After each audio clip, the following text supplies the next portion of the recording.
Excuse me, জীবনে আমার আপনাকে একটা কথা বলার ছিল। তোমার মতন বখাটে ছেলেরা কি বলবে সেটা আমি জানি। আপনি আসলে আমাকে ভুল বুঝে বসে আছেন। আমি আসলে সরি আপনাকে ডিস্টার্ব করার জন্য। আমি আসলে একটা শাড়ি কিনতে এসেছিলাম। আমি আসলে নিজের শাড়ি চিনি না তো, তাই আপনাকে দেখার পর মনে হচ্ছে যে আপনাকে একটু অনুরোধ করি যদি একটু হেল্প করতেন আমাকে। হ্যালো আকাশ, কোথায় তুমি? তোকে না থাপড়া একদম সোজা মানে ফেলবো, বুঝছিস? বেয়াদব, তোরা মানা করছিস যে আমার নাম ধরে ডাকবি না, আমি তোর বড়। এত বড় বড় করো কেন? নাম ধরে ডাকলে কি তোমার ইজ্জত নষ্ট হয়ে যাবে? আর আমি তোমার নাম ধরে ডাকবো না, কি বলে ডাকবো? ও গো, হ্যাঁ গো, এইসব বলে রাখবো? টাকামি করবি না, তুই আমাকে ভাইয়া বলে ডাকবি। পারবো না, তুমি আমার আপন ভাই না, ফুফাতো ভাই। আমি তোকে ভাইয়া বলে ডাকতে পারবো না। শোন, তুই আমার ভাইয়া বলে ডাকতে ইচ্ছে না করলে ডাকবি না, কিন্তু তোর মুখ থেকে আমি আকাশ নামটা শুনতে চাই না। অন্য কিছু ডাকবি দরকার হলে। ওকে, ডাকবো না। তাসমান, কোথায় তুমি? কি বললি? দেখো, এখন কিন্তু চেতবা না। এখন আমি তোমার নাম ধরে ডাকছি না। তুই না জীবনে কোনদিন মানুষ হবি না, তোরা যে বিয়ে করবে তার খবর আছে। আমি ফুড কোর্টে ওয়েট করছি, তুমি এসে কল দিও। কেন ডেকেছিস বল? তোমাকে আসতে বলছে দুইটা কারণ। বলে ফেল। তুমি এখন গিয়ে আমাকে একটা শাড়ি পছন্দ করবে। আমি নিজে চীনে একটা লুঙ্গি কিনতে পারি না, আর তুই আসিস আমাকে তুই শাড়ি কেনাতে। ওকে, তাহলে শাড়ি পাবো, ওই গিফট। সেকেন্ড কারণটা বল। দ্বিতীয় কারণটা হচ্ছে তোমাকে দেখতে খুব ইচ্ছে হচ্ছিল। তুই চুপ করে আছিস কেন বল? ওইটা তোমার জানা দরকার, তুমি বুঝবা। কি যে ঢঙ্গি একটা, মানে কোত্থেকে যেসব ঢং শিখলি? আমি যে তোকে এত কিছু বলি, এই যে পাগল বললাম, ছাগল বলি, ঢঙ্গি বললাম, তুই কোনো রিয়াক্ট করিস না কেন? করো নাকি? ওইটাও তোমার জানা দরকার। আবার থালা বাসন মারছে। এটা রাখো তো, আমার একটা প্রশ্নের উত্তর দাও। তোমার জন্মসাল কত? জন্ম তারিখ বলো।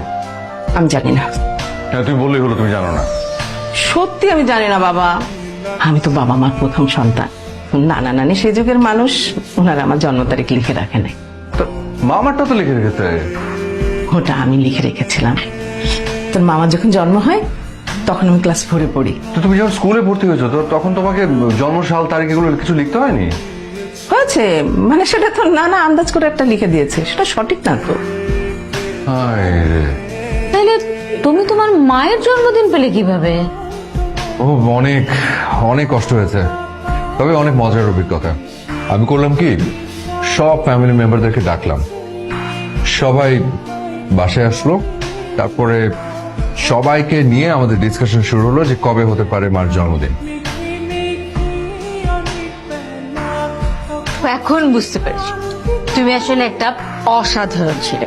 হ্যালো, আসমান, কোথায় তুমি? মায়ের শাড়ি কেনা হয়েছে? হ্যাঁ শাড়ি কেনা হয়ে গেছে। তাড়াতাড়ি আসো, আমি রেডি হয়ে বসে আছি। হ্যাঁ হ্যাঁ হ্যাঁ, আমি উঠছি, আসছি, বাই। আমি আমার মায়ের জন্য কিনেছিলাম এই শাড়িটা, আমি আপনাকে দিতে চাচ্ছি। আমারই দিবেন কেন? আপনার মার সাথে আপনার মারই দেন। আমরা অনেক দূরে থাকে তো, ওনার কাছে এখন পৌঁছানো সম্ভব না। এই ছেলে, তুমি শাড়িটা ওনাকে দিয়ে দিলে কেন? এখন আপনি আমাকে ফলো করছেন? আরে আমি তোমার ফোন নাম্বার নেইনি, সেই জন্য তোমার পেছনে পেছনে কতবার ডাকলাম, তুমি তো শুনলেই না। আমার ফোন নাম্বার দিয়ে আপনি কি করবেন? তার আগে তুমি বলো, শাড়িটা তুমি ওনাকে দিয়ে দিলে কেন? এখন আসলে শাড়িটা ওনার কাছে পৌঁছানো সম্ভব না। তোমার মা ঢাকায় থাকেন না? না। তোমার মা কোন জেলায় থাকে? শোনো, ঢাকা শহর থেকে বাংলাদেশের যে কোনো জেলায় দিনের মধ্যে পৌঁছানো যায়। আর তাছাড়া তুমি তো এখন রওনা দিলেই রাতের মধ্যে পৌঁছে যেতে। না পারতাম না। কেন? তোমার মা কি অনেক দূরে থাকে? অনেক দূর, অনেক। কোথায় থাকে? আমাকে বললে তোমার স্ত্রী সেজে গুজে বসে আছে, তোমরা মায়ে। আমরা দুজন মিলেই এখন যাব, মাকে দেখতে যাব কবরস্থানে। বিশ্বাসই করি না মানে।